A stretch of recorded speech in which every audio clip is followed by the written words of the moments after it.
Hello, one and all, and welcome back to the Damage Report. I'm John Iadarola. Today is a fantastic Monday, which means Francesca Fiorentini joins us once again. Francesca, how's it going? How you doing? How you feeling? I'm struggling. No, I'm fine. I'm fine. I'm good. I'm slowly feeling more normal. Just hacking up bits of phlegm. Good morning. I hope you're eating lunch or breakfast or whatever. Not anymore. Thankfully, though, it's the only sort of hack you'll ever be. Anyway, Francesca, of course, is several days into what is thankfully a mild case of COVID. Glad to see that. Not that it exists, but that it's mild. Get vaccinated, get boosted, everybody, if you haven't already. Please. We're trying to avoid another spike. By the way, good news started off. I just saw this. LA County COVID hospitalizations are at their lowest since July 2021. That's good. That's almost a year. That's some progress, baby.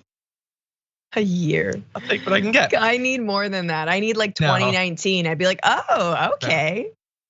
No, we're not even at 2020 yet, but we're working on it and we're hoping to get there and we can do it together. There's a lot of things, in fact, that we can do together, like discuss the news, which is what we're gonna do for the next hour and a half or so. So thank you for joining us. We've got a ton to break down, including some fascinating developments in Ukraine, hints at what might be coming soon. Movement on the Supreme Court in a couple different directions simultaneously, creepy attacks against AOC, and a whole lot more besides. So if you wanna help out the stream, you can do that by hitting the like button, sharing it, letting people know that we're live and all that. And if you wanna send us comments, tweets, super chats, and all of that, we'll respond as we go. But with that said, Francesca, you ready to talk about some news? Yeah, sorry, I just saw a funny tweet. Yeah. What's the funny tweet? Do you want to read to present it to the classroom? Yeah, Abby Crutchfeld writes, I honestly think we're asking too much of cauliflower. And I agree. Yeah. As someone who likes cauliflower for what it is, I don't need it fried and made to taste like chicken wings. Chicken wings can do that. Yeah, well, Impossible Chicken, very good. Yeah, I feel a little bit weird when I consider like cauliflower pizza crust, and I would never eat it by itself. It's like I've never appreciated it. Anyway, great tweet. And so with all that said, let's jump into serious stuff with this. The use of chemical weapons, is that a red line in your mind for whether NATO should at least intervene to protect civilians in some form in Ukraine? I think that it should be, Chuck, and I think that we in the West, the United States and NATO, we need to stop telling the Russians what we won't do. We need to be very clear that we are considering all options, that the use of chemical weapons is certainly something that would alter our calculation. And we need to understand that, we shouldn't be in the business of some have called it self-deterrence. Putin's actions so far have demonstrated, first of all, that the Russian military is nowhere near as capable as the world perhaps thought it was, probably not as capable as Putin thought it was. And they need to understand that if the brutality here increases, the United States will contemplate and consider every possible range of actions along with our NATO allies. And I think so Liz Cheney shocking the world. For the first time ever, she thinks, hey, maybe we go to war, maybe there's an excuse, maybe there's a rationale. And in this case, it would be the use of chemical weapons, which, by the way, earlier in this month, Russia accused Ukraine of harboring chemical weapons. Russia, I should say, and then also former lefties on YouTube accusing them of preparing to use chemical weapons, which US officials believe to be a false flag strategy to give Russia justification to use its own chemical or biological weapons.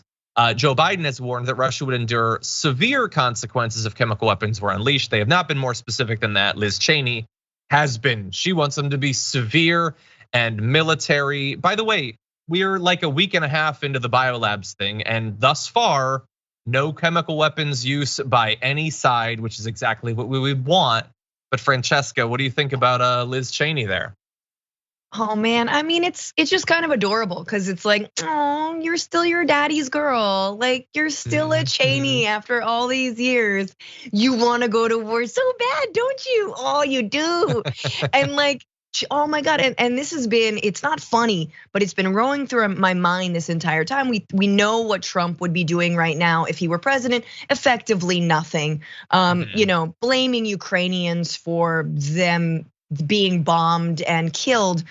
But we also have to think about what Bush would do, and Bush-Cheney team would be in Ukraine right now.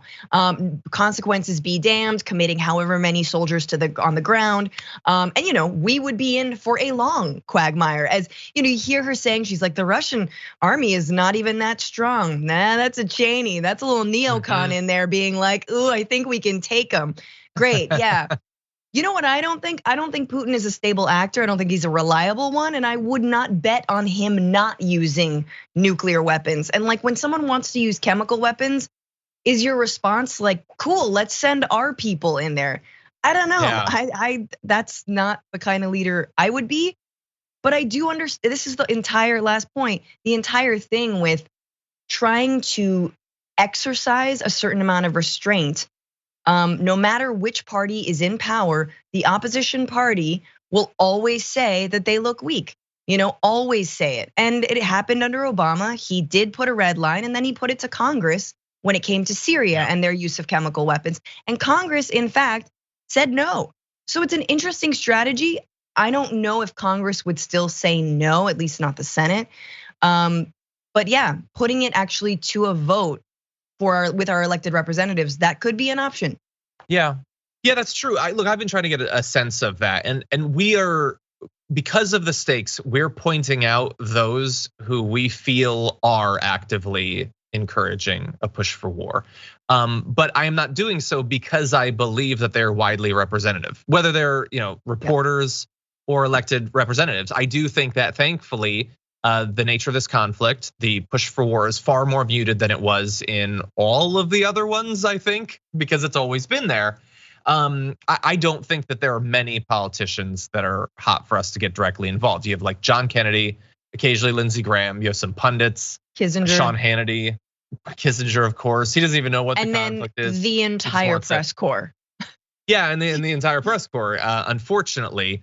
And look, the interesting thing is, you point out, I think rightly, her comment about the Russian military. Like thus far, they do seem to be having far more trouble. We've been reporting on that regularly, but we're reporting that because we believe it to be reflective of the situation on the ground, not because so let's get in there and let's do this thing. But it really does feel like that with Liz Cheney. As you said, I think we can take them, but let's finesse that a bit. That's Liz Cheney saying, I think we can take them, and if we can't, ain't gonna affect me. I'll make some money off it either way because we'll sell the weapons. I'm never gonna be within 3,000 miles of it. If they nuke a few cities, I'll stay out of city centers and I'll be perfectly fine. We are focusing on the stakes as they apply to as many people as possible. Those who would benefit from the war are the most insulated from it on both the American and Russian sides.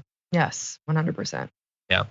Now, we want to let you know about some other updates of what's been going on over the past few days on the ground, including that, and again, grains of salt, as always. We're almost a month into this, massive grains of salt on anything that has not been confirmed by multiple parties.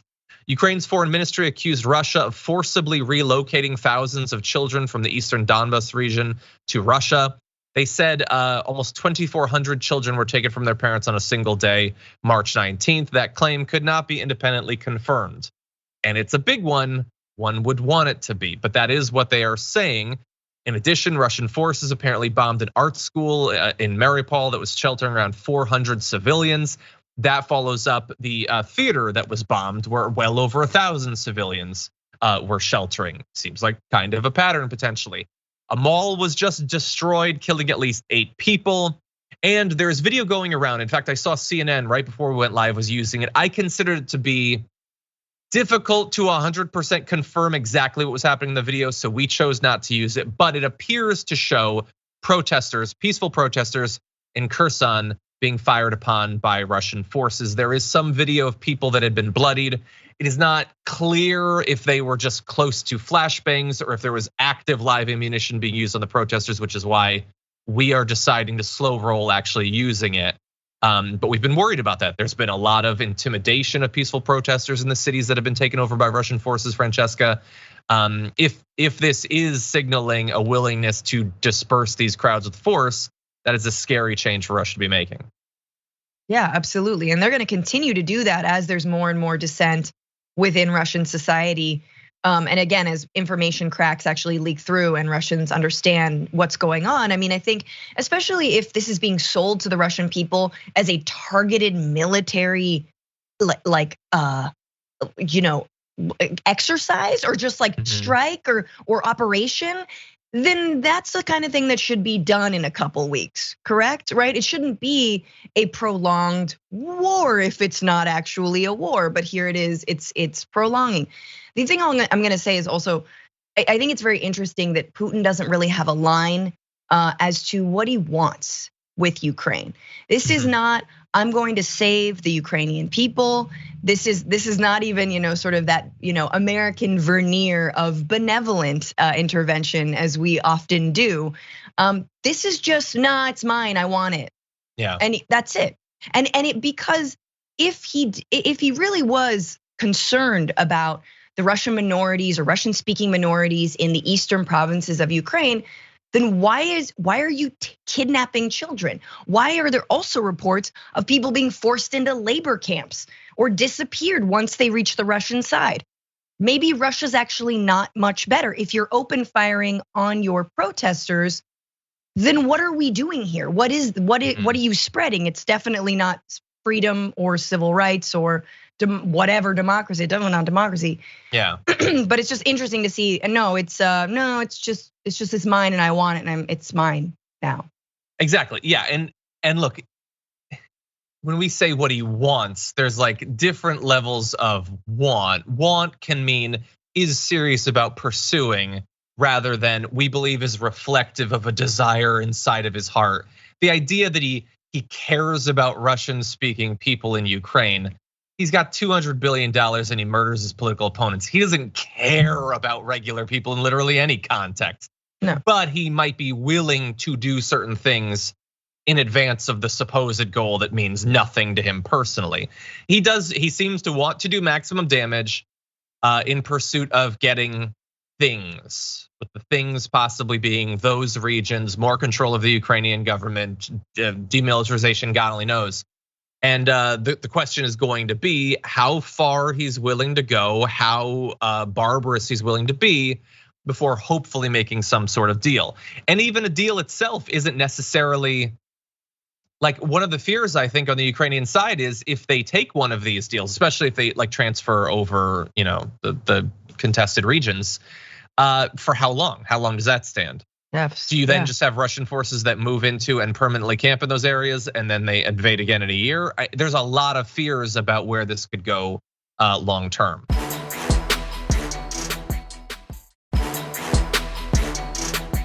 Now that said, we want to jump into something very different. Bearing in mind massive grains of salt in terms of speculation about what could be happening inside of Russia. The Chief Directorate of Intelligence of the Ministry of Defense in Ukraine has an interesting theory / update about what could be going on domestically. They say a group of influential people who oppose President Vladimir Putin and who plan to assassinate him are forming among the Russian business and political elite, saying, quote, a part of Russia's political elite sees Federal Security Service Director Alexander Bortnikov as Putin's successor. It is Bortnikov who has recently fallen out of favor with the Russian dictator. The official reason for the FSS leader's downfall is fatal miscalculations in the war against Ukraine. So supposedly Bortnikov and the department that he's in charge of was responsible for analyzing the views of the Ukrainian population and the capacity of the Ukrainian army. It's known that Bortnikov and some other influential members of the Russian elite are considering various options for removing Putin from power. In particular, poisoning, sudden illness, or other accident is not excluded. So this is obviously incredibly dramatic.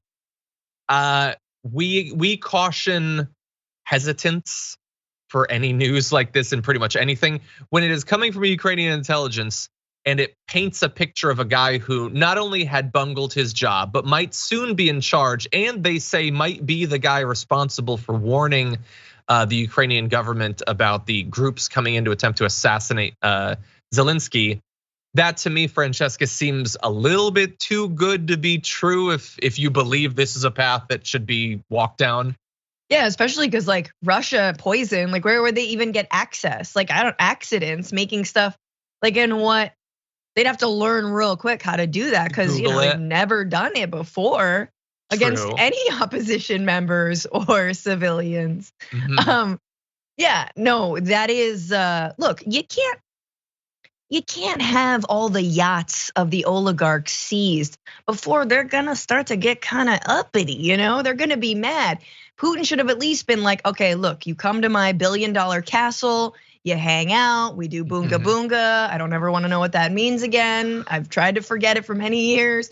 Like, you gotta, we'll get a bounce house or whatever he promises them to just sort of allay their fears. Otherwise, yeah, they're gonna come for the king. Here's the question. When you come for the king, you can't miss. And so I am very nervous for these people. But yeah, we will see. And of course, Putin will probably call it all a State Department op, along with Marjorie Taylor Greene. Funny how. Definitely. Yeah, just be careful. I've watched a lot of Succession. Just go very carefully. Anyway, what I would personally say is, and again, there's a lot of things that we cannot confirm. This is 7 steps further that nothing can be confirmed. If I was like, this is probably intended. Like, let's say that it's not at all true. It's probably intended to make Putin even more paranoid than he already is, and he is very paranoid. Right. You know who should be paranoid with this out there is Bortnikov. I doubt he likes this being reported by the Ukrainians. Like, no, dude, I'm totally not trying to do this. Everybody back off. But anyway, again, impossible to say. They added, though, in addition to this stuff about a possible uprising, that another group, a Russian mercenary group called Liga, is arriving in Ukraine with the goal being to eliminate top military and political leadership of Ukraine, where some other groups previously had failed in that task. So we will see. But Francesca, I saved kind of the most controversial for last. I want your opinion about this. Yeah. So big news. Ukrainian President Volodymyr Zelensky announced on Saturday that the country is combining all national TV stations into a singular platform in an effort to combat Russian disinformation. The new platform, called United News, is a national security measure given, quote, the direct military aggression of the Russian Federation, the active dissemination of misinformation by the aggressor state, and distortion of information, as well as justifying or denying the armed aggression of Russia against Ukraine. That is all from a statement from the president's office. Says that this announcement, obviously, which is under a state of martial law, means the suspension of privately owned and operated media outlets in Ukraine. Zelensky said the new platform is critical to tell the truth about the war. So they are obviously in the middle of a devastating war, multiple cities being besieged, a lot of chaos, and obviously a massive amount of disinformation inside and outside of Ukraine. It's a pretty big change, though. What do you think about that? I mean, usually this is a move, right, that embattled leaders who are embattled by their own people and are trying to consolidate power do. In this case, there is a neighboring state that has far more money and weaponry and power that is attacking them. And not only that, has cut off electricity to Ukraine multiple times, has meddled in like their internet access, has done a bunch of stuff. So honestly, in times of emergency and war, I don't see this as some grand crackdown on freedom of speech. It's not like he's cutting off like public access channels of Ukrainians. He's not suspending Facebook. He's not suspending YouTube. He's not suspending TikTok. You know who is? That's Putin. So he's not going after people getting information out. He's actually going after, and oftentimes, especially in countries in the global south, the media is in the hands of a few, I mean, in this country as well, in the hands of a few oligarchs, right? And I don't know who those folks are. I don't know the history of telecommunications in Ukraine. I don't know if those people are Russian sympathizers and or if they are, sort of feeding out a lot of Putin propaganda. I don't want to call it all of Russia. But I just see this move as like, honestly, I think it's a good one. And I'm not gonna say like, oh my God, freedom of speech. The dude has got like 1 million assassination attempts on him. He's defending his country when no one else will. I think we can cut him some slack. If this continues and he's like, nobody can have a news channel except for me, obviously that's cause for concern. But these are extenuating circumstances. Yeah, I guess. Yeah, when they're literally bombing all the cities. Yeah, I would just want to know that like as soon as the situation is resolved, this should have an automatic contingency for its ending, especially when it's combined with, this weekend. They decided to block the activities of 11 different political parties, saying that, quote, any activity of politicians aimed at splitting or collaborating will not succeed. Everyone must now take care of the interest of our state, the interest of Ukraine. Okay, well, obviously I'm not, the Ukrainian domestic politics expert or anything like that, so I don't know about the history or activities of these 11 different parties. And there are extenuating circumstances. That said, a democratic free country needs to come out of the other side of this as well. That is what the whole point is. That's what international, solidarity with Ukraine is about. It's about saving lives and maintaining the system of government that people are fighting for right now. And so I know everything that you say. Just want to, make sure that they come out of this with the same sort of system of government and press that they did before. I mean, I don't know. I feel like, I think that's definitely a bad look and not a good move to say, hey, opposition parties, you are essentially no longer. But at the same time, again, this is an embattled president. I get it, but you need your parties. You need these parties to work with you and support you. Mm-hmm. But here's what I will say, I don't know if I have a standing to say that Ukraine should emerge from this a democracy or else. I think Ukraine. Well, I'm not saying or else. But I mean, I think the goal is Ukraine needs to emerge Ukraine. Ukraine should emerge from this. I think their goal is to just have a country. I think if you ask most Ukrainians, I mean, I don't know, but I don't think that their number one concern right now is anything but making sure there's a country to come back to. Yeah, I agree. Yeah. Well, we will be watching. And on that note, we will have to end because there's so much more to get to. So nobody go anywhere. We've got one member of the Supreme Court sick amidst the pandemic, another potentially entering soon. We're gonna break that down and a lot more after this.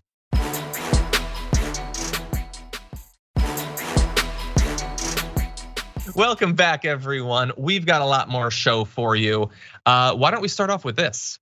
Just as the nomination hearing, the testimony of Ketanji Brown Jackson to potentially join the Supreme Court is going on, we find out that Justice Clarence Thomas, a 73-year-old, back on Friday was hospitalized with an infection. Now he is expected to be released within the next couple of days, but we can give you a little bit of the details from the statement that was put out. They said that he experienced flu-like symptoms. He underwent tests, was diagnosed with an infection, is being treated with intravenous antibiotics. His symptoms are abating, he is resting comfortably, and he expects to be released from a hospital in a day or two. So he will participate in the consideration and discussion of any cases for which he is not present on the basis of briefs, transcripts, and audio of the oral arguments. And if he has any questions he wants to ask, I would be shocked. So anyway, the flu still exists, obviously, Francesca. It is possible that his flu-like symptoms are from the flu. What do you think? Nah, man. Come on, man. You think I there's no debate? I just pulled on a sincere Biden. Come on, man. Come on, man, that's malarkey. That's what I thought for the first few days of Omicron, homie. Homicron. Yeah, I think you had COVID. Come on. You think he had COVID? He's 73. Flu bounced. The flu was like, my work is done. Goodbye.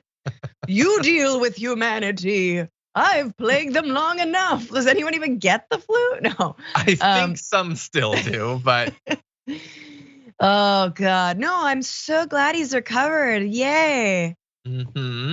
Because we don't wish death or suffering on anyone. That is nobody. Our policy. Even though your wife was there during the Stop the Steal rally, that's your right. Oh my God, do you go off, Justice? I am being completely sincere. I know I'll probably get criticized. Look, here's what I do not want Justice Thomas or any other justice to be sick. We've had a lot of suffering, except for Kavanaugh. And death. Yeah, Kavanaugh. Bad hangover, maybe. He's probably getting those regularly. But here's what I would say to Justice Clarence Thomas. Dude, you're 73 now, and you're not getting any healthier. That's a natural state of things. It's unfortunate, but we can't run from it. We have to accept that. So you have a wife. You guys have shared interests, like destroying our democracy. Why not retire and get to spend your golden years or whatever together? insurrecting. Yeah. Like spend those years together rather than just sitting like a lump on the SCOTUS, not saying anything, having no personal investment in anything that's done, and just slowly chipping away at our country and our values. Go off and be active on the ground. Go to some Trump rallies with Ginny. Come on, isn't that a better use of your time? Never gonna happen. Now he's just, nobody retires anymore, I guess. I mean, Breyer retired. Can a right winger retire? Not under Biden, I guess, right? Not under Biden. Nope. Yeah. Those things, retirements are only for Trump. Three. I can't even. COVID comes back every time I think of it. Flu-like symptoms. Okay, Francesca, isn't it time to retire and spend your golden year? Anyway. Oh my God, I want to retire so hard. Please let me retire. If I were him, I would love to. Let's Freaky Friday this, and I don't know actually what that means. I was like, I'll be a justice, you be me. I think that's the Freaky Friday reboot we need. A kid switches with a Supreme Court justice. Clarence Thomas gets to ride a skateboard, and she gets to defend reproductive rights. And kids still have moral centers, so exactly. We'll all be fine. I'm gonna write that script, and no one's gonna like it. Anyway, as Clarence Thomas is dealing with his flu-like symptoms and is expected to recover soon, Ketanji Brown Jackson, the process is in motion, testifying literally as we're recording this.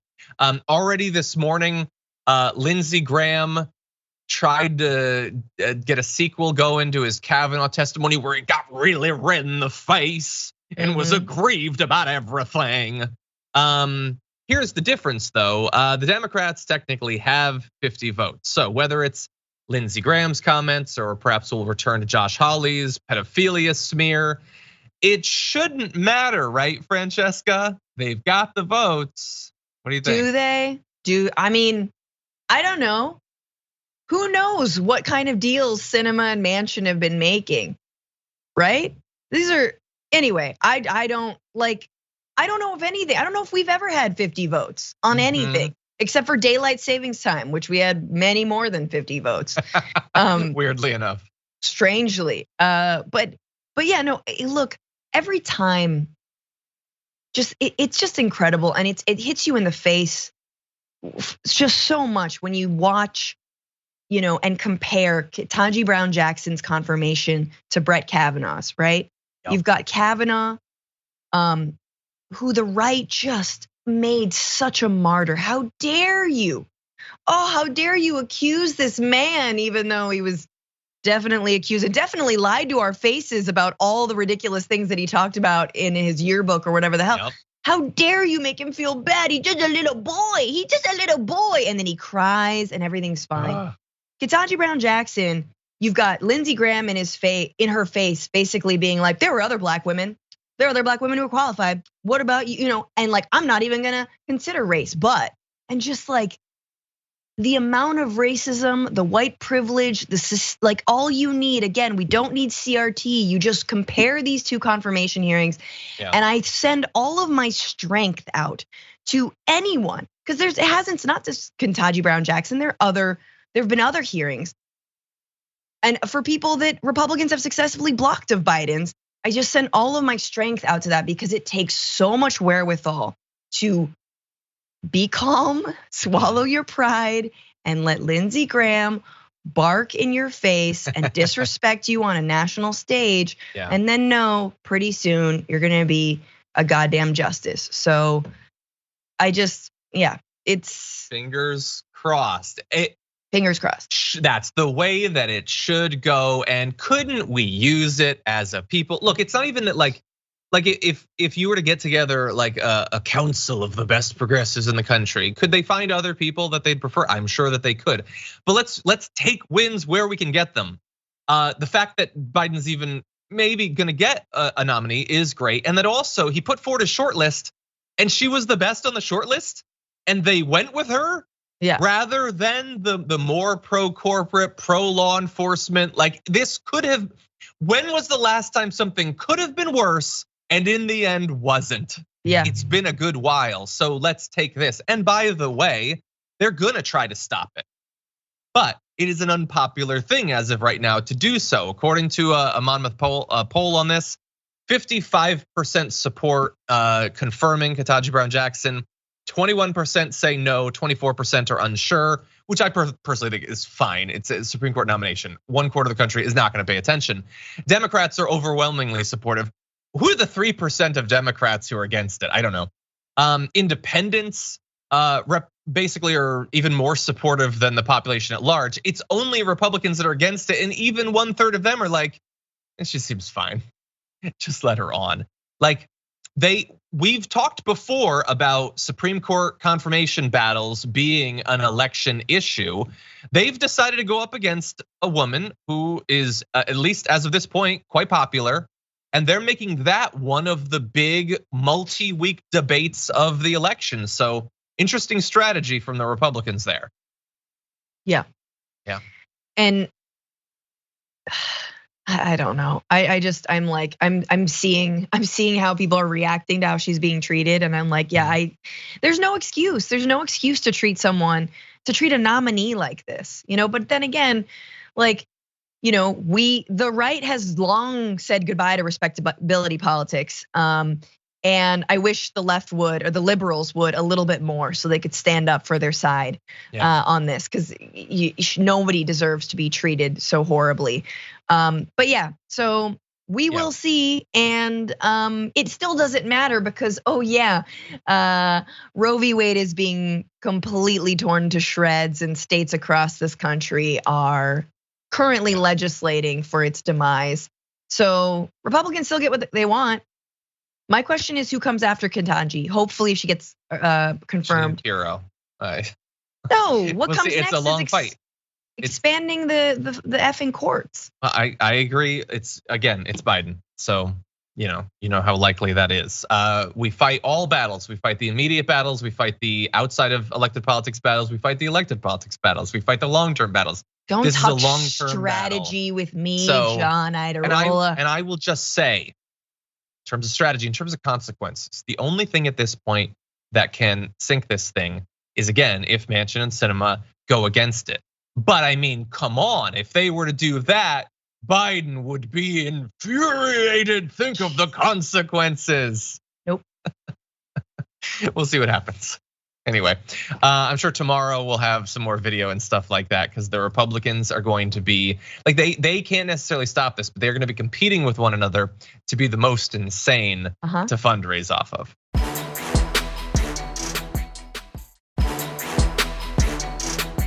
Let's jump into something very different with this. I'll tell you a secret. Most people don't really know what capitalism is. Most people don't even know what socialism is. But most people are not capitalists because they don't have capitalist money. They're not billionaires. Sometimes the label doesn't matter as much as just talking about policies. That's easier to understand. Do you think people should die because they can't afford insulin? Do you think that fossil fuel CEO should decide whether the planet gets set on fire? Me neither. So in the Instagram Live, AOC makes a couple of specific points that are indisputable. And so in attacking her, Fox News is not going to attempt to dispute those. They're gonna get real creepy with it. Take a look at this. AOC doing that, I don't feel that tingling pleasure. I want to gnaw at my hands. I want to pull my eyes out. I want to scream and run out of the room. What if she ate a chicken bone? Would that make you feel a sensation? It would stop her talking. It would stop her advocating the virtues of socialism. I mean, I know I didn't know about this. I thought when I first saw this video that she just had followed the Joe Biden thing and thought that really weird, creepy whisper thing that Biden sometimes does works really well as a means of communication. So well that she's trying it as well. I didn't know that it could be any bigger scene. Did she steal this move from Biden, or do you think Biden stole it from her? Or do you think Biden has no idea what this means? I think I have no idea how someone like that is being paid millions of dollars to analyze politics live. So their thing is, we're not going to actually rebut any of AOC's points. We're not going to answer those questions about insulin or about the devastation of our climate or anything. We're going to debate whether she is whispering to be like Biden because as we all know, Biden invented whispering back in 1963. It was a hot summer and it was a cool new way to communicate. Or if she's doing ASMR, That's a true story. Yeah, which is what his "I didn't feel the weird tingling pleasure" was. That's ostensibly why he said it. Also, the fact that when they come back from a live video of AOC, he talks about tingling pleasure and Jesse Waters talks about eating a bone. Those are just random things. They're not sexualizing her in a weird, creepy way or anything, Francesca. What do you think? I mean, they've all saved that video. They're like, that is for later. But my question is, engage with the substance. Engage with what she says. What do you think about that, Jesse Waters? Are you a capitalist? How much money do you have?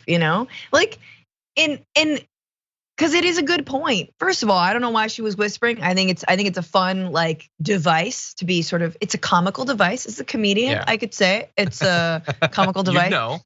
Or her boyfriend was asleep, which I also get, and just being like, hey. But it's a good point, right? Most people do throw around these terms and they don't actually know what it means. And truly, it doesn't actually mean all that much until you really put it into concrete terms like that. Yes, can we afford to have infinite growth on a finite planet the way capitalism says and just have endless GDP, even though GDP doesn't reflect any kind of quality of life and living? No, I don't believe in that. Call me anti-capitalist. I don't think I am. I still shop online, sadly, because it's the only way I feel the sadness from capitalism. I mean, that's how it works. I'm stuck in a sort of hamster wheel, Yeah, but yeah, exactly. Is that desirable? Is that possible? And look, they didn't address the specific claims about the price of insulin and those sorts of things because they don't want to. They know that there are people watching that are devastated by the price of their insulin. Republicans who are paying tons of money, they're there to distract Republicans from taking a long, serious, hard look at their economic state, their lot in life, and wondering why Republicans never address it, why they never try to solve it. So they don't address that. They also don't address the meta commentary about these labels. Most people, including every single host on Fox, has no idea what capitalism is or socialism is, or to the extent that they do, they lie about it. They understand, of course, on some level, that America is a mix of freedoms and regulations. That is what it is. It's a spectrum. It's not two little boxes that you either are in one or you're in the other. What she's saying is that people care about the questions that affect their life specifics rather than just these labels. And they couldn't rebut that if they wanted to, and they don't even try. Now, briefly, I want to jump ahead to this because of all of the people to try to attack her on this, I'm gonna go to this Tim Pool tweet who says AOC should have Googled the definition of capitalist before making this video, but I hope the ASMR channel works for her. Again, have these people never heard of whispering? I think it's very weird, but maybe not, because this is the same Tim Pool who just a few days ago tweeted, I went to a diner with my girlfriend and was told it was a 20-minute wait. After only a few minutes, a couple walked in and was seated right away. I complained and left right away. I don't tolerate bull S, and I don't tolerate people who think I should care when they do. The dude has never heard of reservations. He's never heard that, like maybe they were there a few minutes ago, they put their name down, they went outside to make a phone call or something. This is the guy that's gonna be critiquing her ability to talk about political ideology and political economy? I don't think so. Anyway. And sadly, like explain yourself, Tim Pool. How's capitalism working out for you, right? And mostly, do you believe in free competition? Well, we don't really have that right now because we have an incredible amount of conglomerates. Amazon just buys MGM, no big deal. We have, an insane system that is like feeding on corporate handouts. Government handouts, right? Like all of the amount of subsidies that we give to fossil fuel industries, to big agriculture, all that kind of stuff. What do you mean by capitalism? Usually it's all in this like, whoa, the invisible hand of the market. And when Milton Friedman was a sucker, okay? And none of that has panned out. And all of it has just meant you work longer hours for less pay. What you want to do with that? That's exploitation. That's capitalist exploitation. That's how it's working out for 99% of Americans. So I love when people are like, I am a capitalist. Yeah. In your little petri dish of libertarianism where everything works out, in your little Sim City, but like in the real world, it doesn't work out. Yeah. Yeah, they say they're pro-capitalist. All they are is they're pro-establishment. They are pro the ones who are currently winning through a combination of things we associate with capitalism and things we associate with socialism. Subsidies in some cases, freedoms of regulations in others. They're doing fine right now, and I would very much like them to continue doing fine. You can call it whatever you want, and they do. They call it pro-capitalist. It ain't capitalist. It's pro-status quo. That's all it is. Who do you think he was really at that diner with? You think he was with anybody? I think he was alone. My girlfriend who is real. We walked in and she's right out of frame, and we tried to get a table. Anyway, you wouldn't know her. She goes to a diner in Canada. Anyway, that was all like a tweet just to say that he had a girlfriend. That's all it was. You know what I mean? Like, all it was. I love how you have to couch it in like him being a douche when he couldn't just be like, I love my girlfriend. Yeah. Her name's Melissa. She's like really sweet. Maybe he does. Like we always say, there are a lot of really awful conservative guys. Women can also be awful conservatives too. Never forget it. And with that said, we're gonna have to take a break. When we come back though, someone working for Trump is revealing some information about January 6th that they've apparently already revealed to the January 6th Commission. It's exciting stuff, and we'll break it down after this.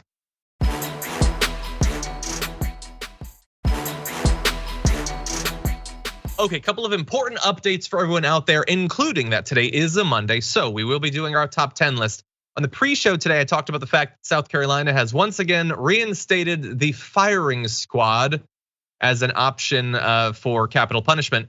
We are going to do our top 10 ways we would like to go if we were required to. The state was gonna snuff us out. How would we wanna go? We'll be breaking it down. It's a bit of a dark one this week, but it'll be fun. Also, reminder, as I gave on Friday, Damage Report available on Instagram and TikTok at The Damage Report, at John Ederola. Give us a little follow. We're having some fun on there. I'm just saying, you can miss it or not. That's up to you. And with that said, let's jump back into the news. We all know that Donald Trump inspired the crowd that marched to the Capitol and did the insurrection on January 6th. But they've been saying this whole time that had nothing to do with us. There can't be any legal consequences. Certainly, we just gave a little speech and then some people did what they did. But a new revelation implies that the connection is stronger than they'd like it to be. Donald Trump's White House chief of staff and a national campaign spokesperson were apparently involved in efforts to encourage the president's supporters to march to the Capitol back on January 6th. This is not according to me. This is according to a person who says he overheard a key planning conversation between top Trump officials and organizers of the January 6th rally on the White House ellipse. And importantly, we're finding out about this now, but he already testified at the January 6th Commission a few months ago. And here's what he revealed. He, being Scott Johnston, who worked on the team that helped plan the ellipse rally, claims that leading figures in the Trump administration and campaign deliberately planned to have crowds converge on the Capitol and, quote, make it look like they went down there on their own. So there's some intentionality to it. They knew what they were doing. They were trying to hide their involvement.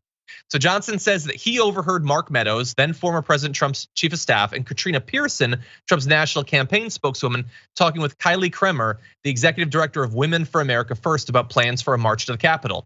Scott Johnson says they were very open about how there was gonna be a march. Everyone knew there was going to be a march, but they decided against officially permitting the march because of the costs about security. After all, they don't want there to be security, they want there to be chaos. And about the optics of a sitting president organizing a push towards Congress as the election was being certified. So Johnson tells Rolling Stone they plan to, quote, direct the people down there and make it look like they went down there on their own. So this is a person who was involved in the planning of the speech. We'll have to see how credible the January 6th Commission considers them, Francesca, but they were certainly there to know. I mean, yeah, we all saw it play out. This is exactly how it played out. So my guess is they probably discussed how it was gonna play out, where Trump was like, we're gonna march there, I'm gonna be behind you, but like not really. And you're gonna go, but I didn't say, but we're gonna go, you're mostly gonna go. Like, yeah, I think that is the key word, make it look like they went down there on their own. But even though, we're talking all different folks from official GOP accounts like the Arizona Republican Party tweeting out Ali Alexander, the planner of the Stop the Steal rally, like he's ready. Are you? And that was Ali Alexander saying, I'm willing to give my life. Yeah. And they're saying, yeah, man, are you ready to give your life? So not only was it a march, and that's what Republicans will have us believe. This was a march that got out of hand. No. It was a march that absolutely had two intentions. One, of intimidation, and specifically in the goal to overturn the election. But two, intimidation through violent measures. At no point was there, this is a peaceful march, everybody assemble peacefully. When you have a permit and there is a perimeter, although let's be real, I don't know if the cops would have even done that much, it's generally more organized, right? And there is an understanding that this is a peaceful march. But if it's just kind of a free-for-all, not only does it save you by saying, hey, we didn't plan it, but it saves you by saying, well, we have less police on hand, so we get to do whatever the hell we want. Yeah, you're totally right. And the devastating point about him mentioning it, now that we find out more about how they were planning to get them to go there, but create fake distance, when Trump just said, you're gonna march down there, do you think all the organizers like, you idiot, you had one job. Don't tell them directly to go there, you dingus. It would have been much funnier to hear him be like, we're gonna do a thing, it's gonna be a big thing, we're gonna march to a place, begins with a C, ends with an capital, like what he always does, kind of like hinting but never saying. No, he just said it. No, he just said it. And somehow that's not enough. You need Scott Johnston talking to the January 6th committee because for some reason the president saying it live on TV isn't implicating enough. By the way, this is also the guy who says not only does he know about them using burner phones, but he bought the burner phones. So kind of interesting that he's cooperating.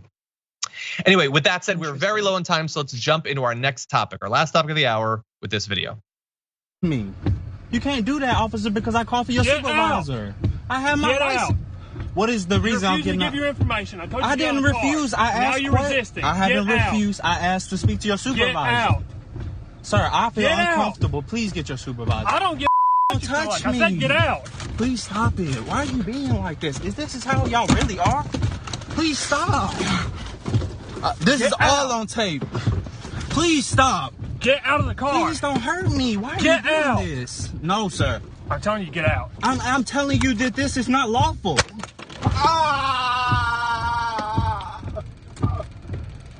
Oh my God, that's not lawful, sir. Get out. That's not lawful. Get out.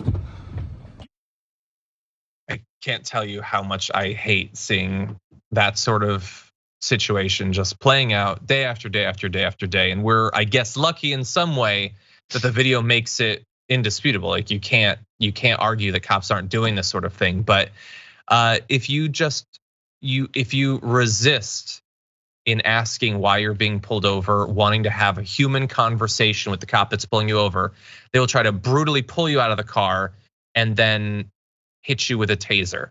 Like if we didn't have the video, he would pretend that the guy fought back, that the guy was cussing him out. And think about the people who say just comply. They say don't fight. You don't think that every single conservative who tells people that, asks questions, wants to know why they're being arrested, why they're being dragged out of their car? Yeah. He asked simple questions calmly and non-violently. And the escalation continued 100% coming from the cop, Francesca. Yeah, he lost his cool. He got so upset because this guy was just asking him questions. Wow, that's some training, I love when we're always told that cops just need more training. I don't know, maybe you need like a silent meditation retreat, bro. Maybe so you can like calm the F down. And when someone talks back to you, know how to keep your cool. He's not posing a threat to you. He doesn't have a gun. He's handing you his registration and license, right? And I also honestly kind of hats off to the guy who filmed himself. Number one, for defending his right to film, but also he didn't comply. He wasn't trying to just be a subservient person in this matter. I honestly respect that he was a little bit like, no, you're gonna have to explain to me what's going on here.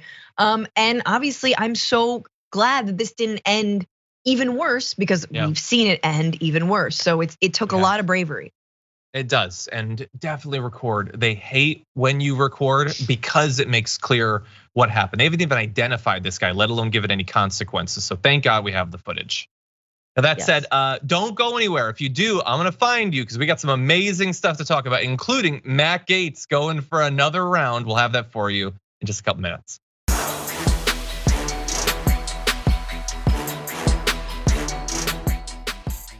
Thanks for listening to the full episode of The Damage Report. Support our work, listen ad-free, access members-only bonus content, and more by subscribing to Apple Podcasts at apple.co/TYT. I'm your host, John Adarola. I'll see you soon.